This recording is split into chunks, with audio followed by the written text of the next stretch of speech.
sign, Capricorn, Taurus, and Virgo. Kumusta po kayo guys?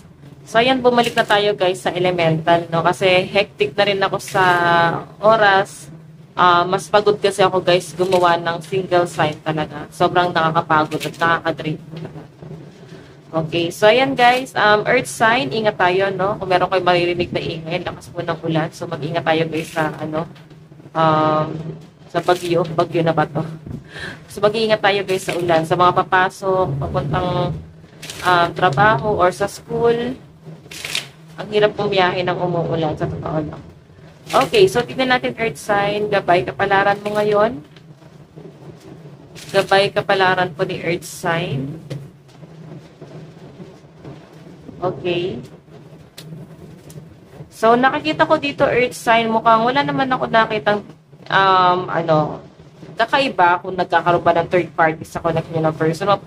Parang puro siya guys duda or hinala. Nakikita ko guys parang nagkaroon ng temptation siya guys. Maring nagkaroon ng pagkakasala pero hindi mo siya guys matawag na third party kasi pwedeng na-tempt sa iba. Ganon. So guys, two of diamond, nakikita ko guys may tampuhan. Maaring ngayong araw meron ba kayong makakaalitan? May makakasagutan? Parang feeling nyo kasi guys, iniisahan talaga kayo. So, mas nagiging wise kasi ang mga earth sign, no? Alam nyo guys, yung pasikot-sikot. So, I think earth sign, hindi ka basta magpapaloko. Ganun yung nakikita ko dito. Kaya parang, baka meron kang kakausapin dito guys. Tapos, ita-direct mo or paprangkahin mo kasi masyado nga kayo guys sigurista. So, I think, ayan, may mga sagutan. Oo. Tampuhan din. Maring gulo na mangyayari. So, tignan pa natin earth sign. Additional message po ni earth sign. Earth sign, Capricorn, Taurus, and Virgo. Gabay kapalaran po ni earth sign. Earth sign.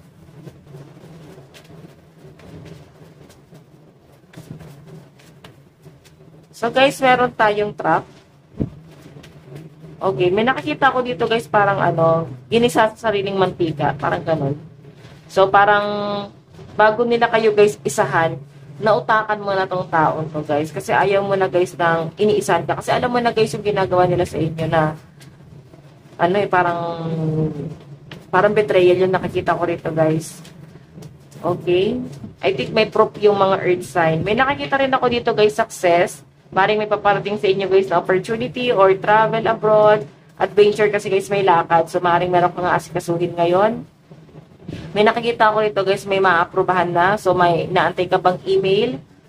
Pwedeng ayan, may travel nga visa. Yan, baka nag-aantay kayo ng visa at mukhang maaprubahan na siya guys. Okay, so guys, ang lucky number nyo is 78, 19, and ayan, 0 pala to. 78, 19, and 3. So, tignan pa natin pagdating naman guys sa inyong love life.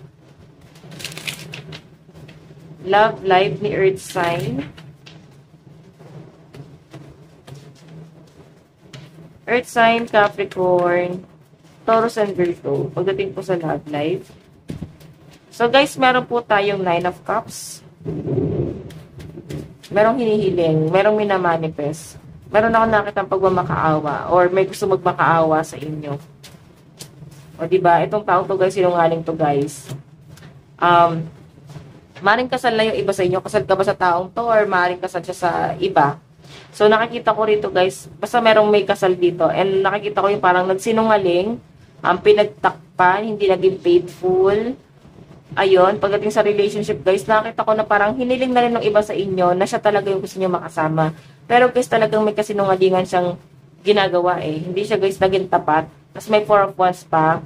May connection naman guys. Kumbaga may parang reconciliation na mangyayari or kasunduan na mangyayari sa pagitan niyo ni person. Okay, so 9 of cups guys. Sa pinapakita sa akin dito, parang minamanifest ka ng person mo. Okay. Yun nga lang yung iba sa inyo guys, hindi na talaga kayo makatiis eh. Kasi parang parang nagsinungaling siya sa inyo. Or marami na guys tinatago. Okay? So, tignan natin pagdating sa kaperahan. Pagdating sa kaperahan po ni Earth sign. Kaperahan po ni Earth sign. So guys, meron tayong Four of Pentacles. Meron tayong Judgment.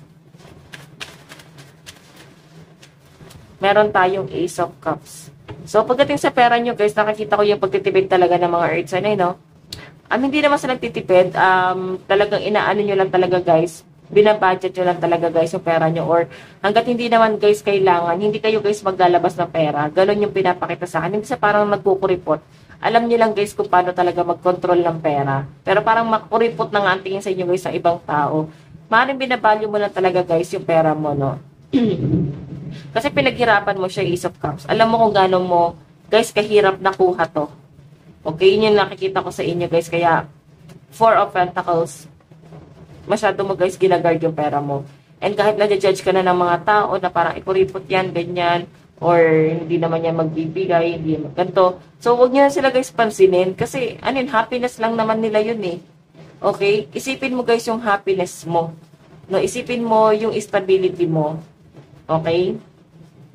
Kasi alam mo lang guys kung paano talaga kahirap kinuha tong pera na to. Ganun yung pinapakita rito. Pinaghirapan mo yan, so deserve mo yan. Okay, so tignan pa natin. Pagdating naman guys sa inyong trabaho. Trabaho po ni Earth sign. So guys, meron tayong Three of Pentacles. Meron tayong the Star. Meron tayong Three of Cups. So pagdating sa trabaho guys, siguro meron pong mangyayari dito na parang competition. Parang mape-pressure ka guys kasi baka yung boss mo mismo magsasabi sa inyo na mape-pressure talaga kayo ngayon kasi may kakompetensya kayo. Kaya parang may tulong-tulong na mangyayari dito.